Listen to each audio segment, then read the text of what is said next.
Hello bachcho, let's discuss this question. Post-mitotic phase and synthetic phase of cell cycle are also referred to as respectively A G1NS, B G2NS, C SN G2 या D G1 G2। इस question को solve करने का जो की concept है वो है सेल साइकिल के बारे में जानना। यहाँ पर जो पोस्ट माइटोटिक फेज और प्री माइटोटिक फेज की बात होती है वो एम फेज को स्टार्ट मान के माना जाता है। ऐसा माना जाता है कि एम फेज है स्टार्ट ऑफ सेल साइकिल। तो इसी के रेस्पेक्ट में पोस्ट माइटोटिक और प्री माइटोटिक फेजेस का नाम दिया जाता है। तो यदि हम यहाँ पर एक टिपिकल सेल साइकिल को ड्रॉ करें तो हमारे पास दिखता है एम फेज जो कि स्टार्ट है।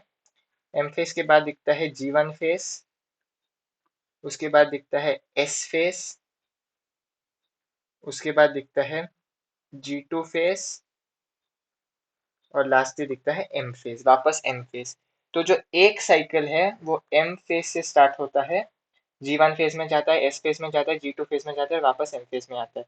तो यदि आप देखिए यहाँ पर जो G1 फेज है वो एम फेज के बाद आ रहा है, तो हम इसको क्या कहते हैं? Post mitotic phase. G1 phase को हम क्या कहते हैं? Post mitotic phase. S phase को हम कहते हैं सिंथेटिक फेज, क्योंकि यहाँ पर डीएनए का डुप्लीकेशन होता है, तो इसलिए हम इसको सिंथेटिक फेज कहते हैं।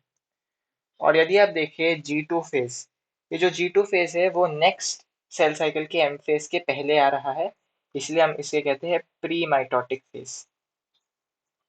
तो क्वेश्चन में हमसे क्या पूछा गया है कि पोस्ट माइटोटिक फेज कौन सा है? G1। और सिंथेटिक फेज कौन सा है? S। तो हमारा ऑप्शन होना चाहिए G1 एंड S। तो चलिए ऑप्शंस देखते हैं। A G1NS बिल्कुल सही, B G2NS बिल्कुल गलत, C SN G2 बिल्कुल गलत, या D G1 and G2 बिल्कुल गलत। So the correct option to this question is option A, G1 and S. Hope you've understood it well. All the best.